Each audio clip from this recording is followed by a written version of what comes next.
Nah, sekarang bagaimana merubah satu, ya ini mindset yang sudah apa ya, sudah nyaman buat petani adalah saya hanya nabur 1 sendok gitu, saya mau panen sekian, gitu. Nggak keringetan mas pasarnya gitu. Tapi apa dampaknya di sana? Kalau sudah tanah tidak punya biomasa kembali, pupuknya akan makin banyak. Pupuknya akan banyak. Apa dampak berikutnya? Mengerikan sekali sebetulnya. Nasi yang kita makan dari hasil panen pupuk-pupuk kimia itu, lihat sendiri, masak pagi, sore udah basi. Terus gimana manusia ini bisa sehat gitu? Nah, pembentukan memfotokopi proses alami yang mestinya jalan secara alami itu dengan natural tadi, manusia menggantikan dengan artifisialnya. Karena pengen semuanya cepat, instan semua. Dan bisnis maksudnya. Itu yang berat sekali kita diajarin bisnis, di mana-mana bisnis. Padahal ada perlu keseimbangan di sana. Nah sekarang dampaknya ya mulai banyak penyakit dan lain-lain.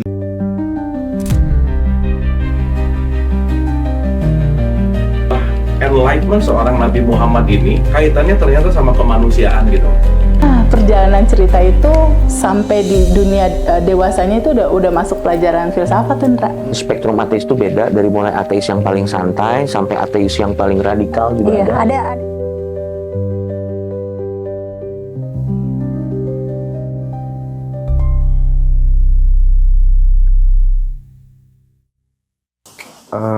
Selamat datang di Ngaji Rasul, Abbas.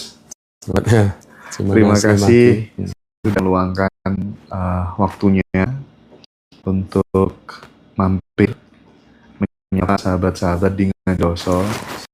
Jadi teman-teman, pagi-pagi sekali kita kedatangan tamu yang mungkin bisa dibilang unik. Ini kita mengangkat tema yang tidak seperti biasanya gitu. Sedang berhadapan dengan seseorang yang mungkin bisa dibilang bertahun-tahun menafkahkan hidupnya untuk mengabdi kepada kehidupan begitu ya. Fokus untuk makan mikrobakteri gitu ya. Dan tentu kita tahu bahwa mikrobakteri itu adalah sebuah fondasi kehidupan. Oleh karenanya kita akan coba dengar langsung kira apa sih Pak Bas sebenarnya mikrobakteri itu gitu, dan kenapa Anda percaya bahwa bakteri yang baik itu adalah fondasi untuk kesehatan, untuk tanah, tanaman, dan manusia gitu. Gimana Mas? Oh ya, makasih Mas Indra. Jadi sebetulnya pemahaman kita kenal dengan teori evolusi segala macam itu sebetulnya ya kembali ke akar kehidupan sebetulnya. Sebagai contoh bahwa saat ini seorang fisikawan itu membelah atom menjadi kecil gitu ya. Jadi mereka percaya gitu, tanpa harus melihat. Nah sebaliknya para ilmuwan itu dengan namanya, kalau pertanyaannya adalah kalau di muka bumi yang paling kecil itu makhluk apa? Ya kebanyakannya kenal mungkin virus. Tapi kenapa berhenti sampai di virus? Kita kalau bertanya kembali bentuk kehidupan itu bahwa virus sendiri ya hidup makan dengan minuman gitu ya. Formatnya bahwa mereka perlu hidup. Kalau satu makhluk entitas misalnya dia hidup itu, dia perlu makan dan minum, perlu oksigen misalnya, atau nggak perlu. Misalnya dia konsumsi di dalam tubuh itu kan mesti ada proses pencernaannya gitu loh. Terus siapa yang mencerna itu? Itu pertanyaan kembali sebetulnya. Yang mencerna siapa di dalam mengkonsumsi makan? Mesti ada makhluk lain yang lebih lagi gitu.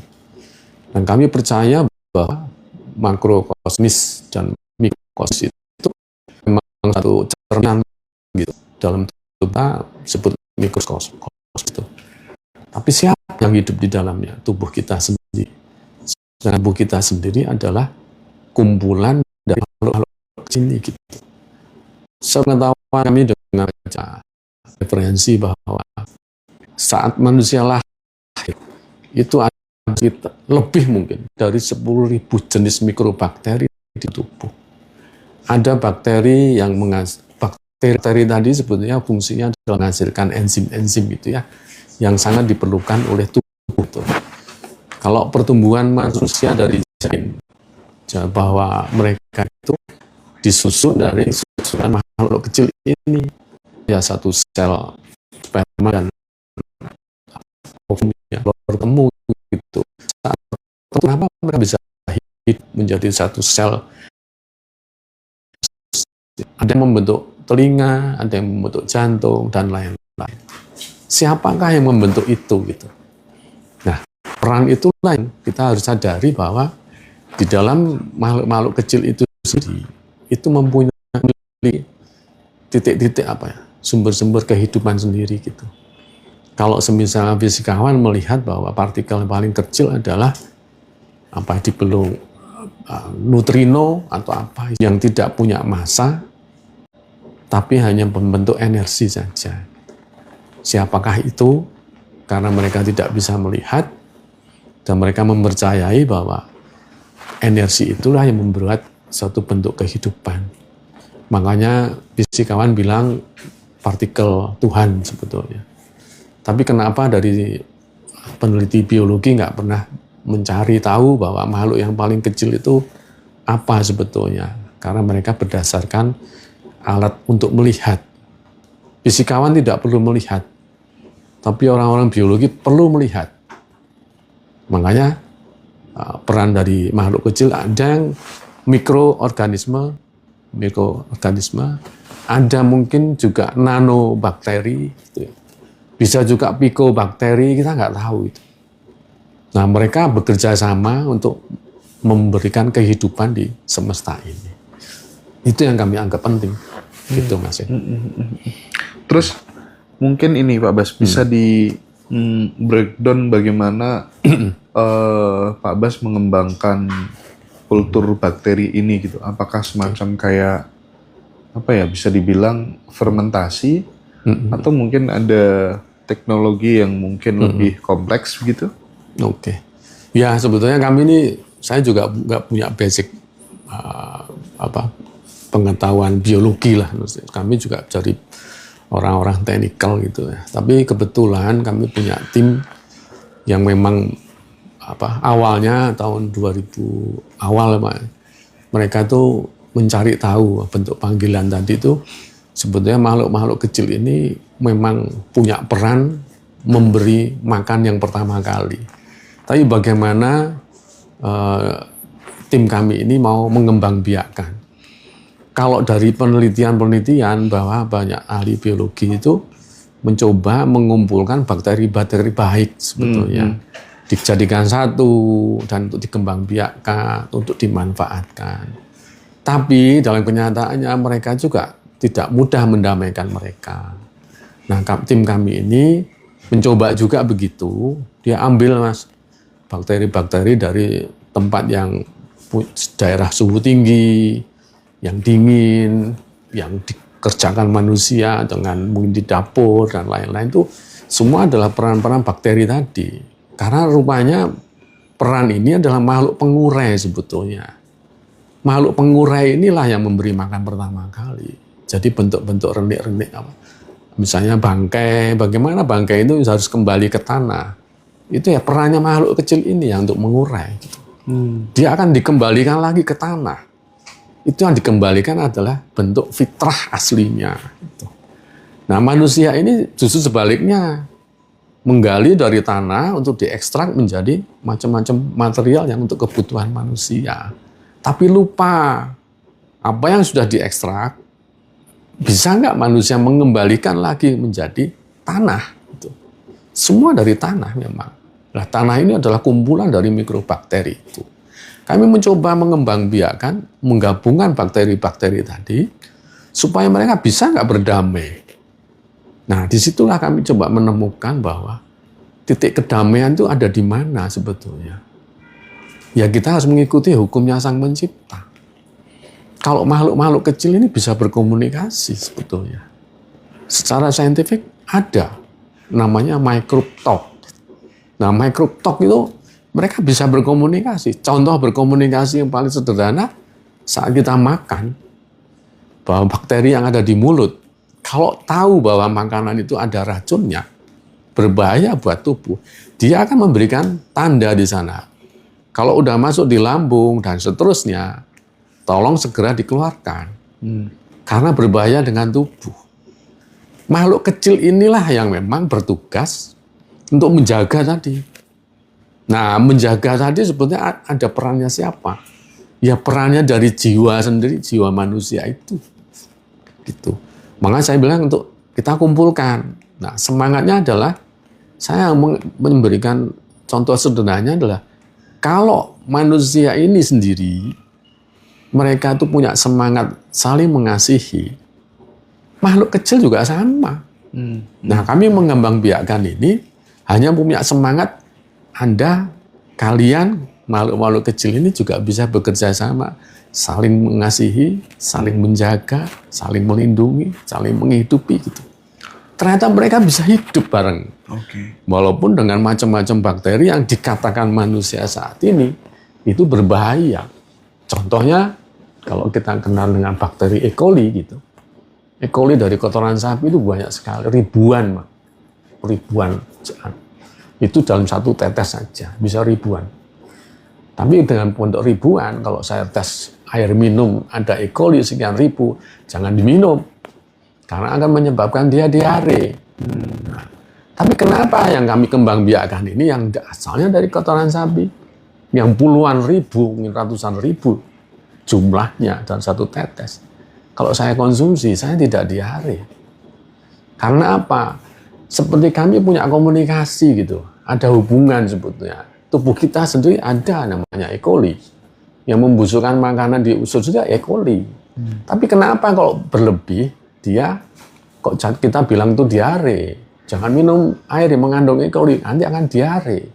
Iya, akan diare. Secara saintifik bilang, kalau bakteri-bakteri ini bentuknya bentuk quorum, mereka punya bahasa-bahasa itu punya. Kalau quorum misalnya jumlahnya 1 juta, dia akan segera mengeluarkan toksit. Itu yang membuat kita diare. Nah, sekarang bagaimana?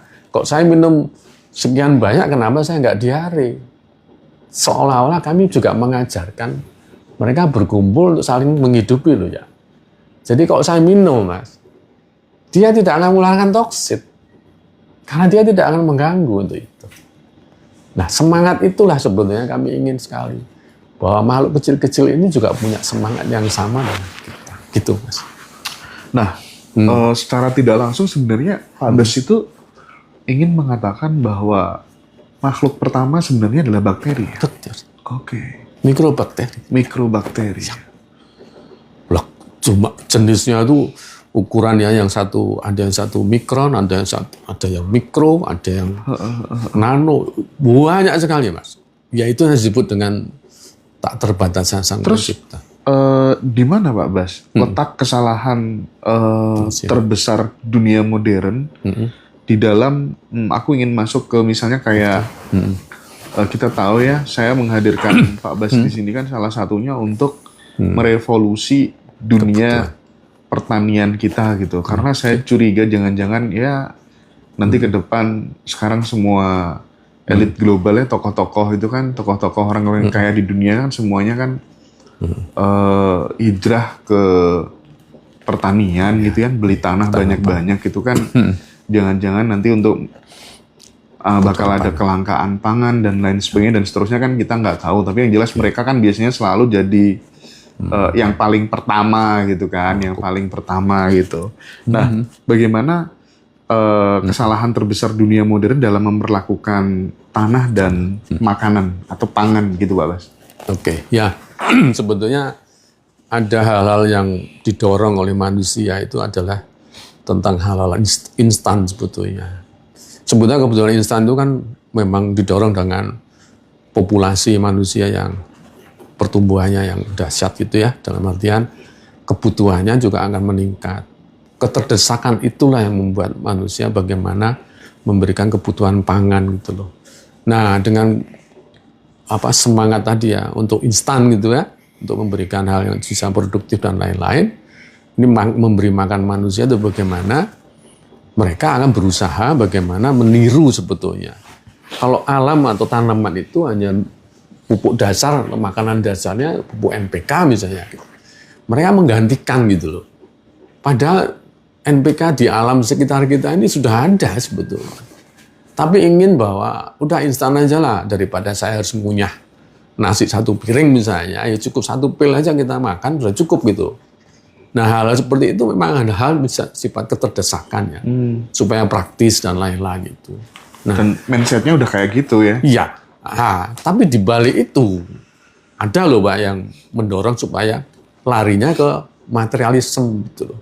Oh, tahu. Jadi kebutuhan bisnis Mas sebetulnya. Ya itu yang di drive. Nah, bangsa kita, leluhur kita menanam padi dengan cara lumpur itu bisa 1 dengkul Pak, sawahnya gitu. Saat ini 1 mata kaki Mas, lumpurnya. Bener.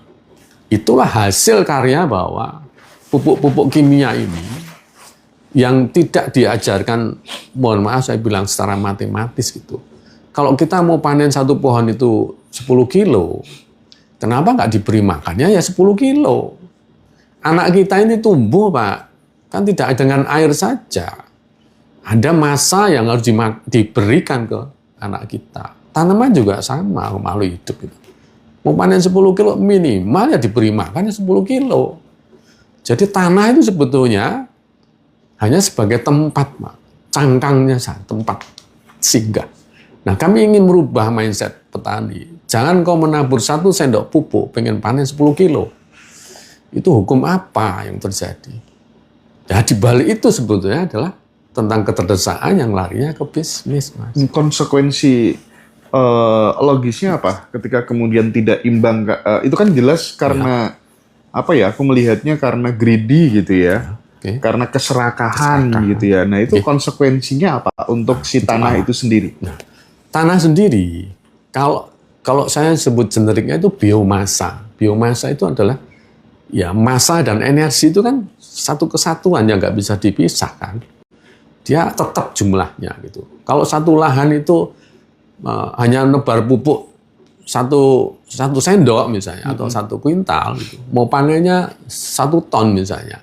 Ada selisih 9 kuintal itu. 9 kuintal itu ngambil dari mana wujudnya? Selalu yang diambil adalah biomasa dari tanah itu sendiri.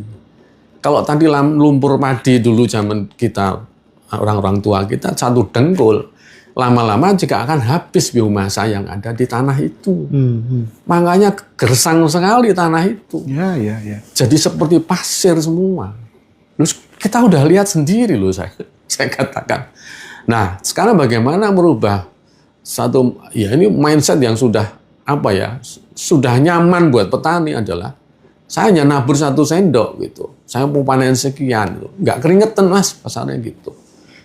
Tapi apa dampaknya di sana? Kalau sudah tanah tidak punya biomasa kembali, pupuknya akan makin banyak. Pupuknya akan banyak. Apa dampak berikutnya? Mengerikan sekali sebetulnya. Nasi yang kita makan dari hasil panen pupuk-pupuk kimia itu, lihat sendiri, masak pagi, sore udah basi. Terus gimana manusia ini bisa sehat gitu? Nah, pembentukan memfotokopi proses alami yang mestinya jalan secara alami itu dengan natural tadi, manusia menggantikan dengan artifisialnya. Karena pengen semuanya cepat, instan semua. Dan bisnis maksudnya. Itu yang berat sekali kita diajarin bisnis. Di mana-mana bisnis. Padahal ada perlu keseimbangan di sana. Nah sekarang dampaknya ya mulai banyak penyakit dan lain-lain. Kenapa kok bisa banyak penyakit? Dampaknya tadi ya. Kalau makhluk kecil-kecil ini adalah makhluk yang pertama kali hadir di muka bumi. Mas. Dia sampai hari ini ada. Artinya apa? Umur bumi 4 miliar lebih tahunnya. Dia bisa hidup sampai hari ini. Berarti apa? Dia adalah makhluk yang paling cerdas, Mas. Untuk bisa survive. Kalau saya tabur dengan bahan-bahan kimia, dia ada yang hidup masih, yang mati juga banyak, tapi yang hidup juga banyak. Bagaimana dia hidup dengan survival mereka yang hebat, Mas? Kalau dulunya dia memang makan nasi contohnya, kalau sekarang ditaburin bahan-bahan kimia, dia bisa makan bahan-bahan kimia tadi. Tetap dia akan urai. Karena panggilan dia adalah mengembalikan semuanya ke aslinya dari alam. Gitu. Tapi perubahan tadi, itu manusia menyebut itu jadi penyakit, Mas.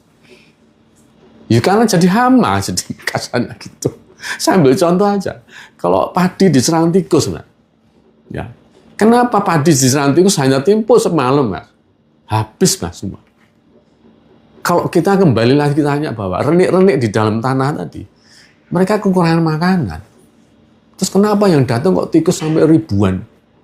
Satu hari saja. Karena dia BAB di situ, Mas. Dia memberi makan renik-renik itu sebetulnya. Jadi fungsinya, ya ini rantai makanan kembali kan. Iya. Gitu. Ya, Sekarang kalau gitu. kita Dampaknya seperti itu. Sekarang kalau kita lihat ya di sawah segala macam, kalau dulu kan masih banyak ya kunang-kunang. Sekarang ya udah jarang loh. Saya, betul. Nah, saya sudah 3 tahun, hampir 3 tahun, Pak. Saya di Bali sebetulnya. Saya ingin cerita bahwa di Dana itu, di Desa Taro itu, di Gianyar, Pak. Lucu sekali. Ada satu petani, Pak. Dia nggak mau pakai pupuk kimia. Hanya berapa petak aja sawahnya. Tapi di sana banyak turis yang datang. Datangnya kalau malam, Mas. Yang pengen lihat kunang-kunang. Satu tiket 50 sampai 100 ribu, Pak. Satu orang. Kalau malam hanya bisa lihat malam. Di wilayah lain kenapa nggak ada kunang-kunang? Pertanyaan gitu aja. Karena pestisida. Karena pestisida. Oke. Dia tidak pakai, Pak. Dia pertahankan itu. Saya hidupnya dari sawah ini, Pak, karena ada kunang-kunangnya. Oke. Sampai dia menangkar kunang-kunang, Mas. Dipakai jaring, Mas. Kunang-kunangnya ada terus, Mas. Dia berkembang biak di sana. Oh gitu. Sangat sensitif dia dengan Oke, Pak. pestisida. Caranya mulai kembali untuk kemudian supaya kemudian Supaya kita nggak hidup. bergantung kepada yang namanya pestisida. Oke. Karena di rumah kebetulan saya juga mulai aktif bercocok tanam, ya kan. Kemarin habis ya tandur gitu ya.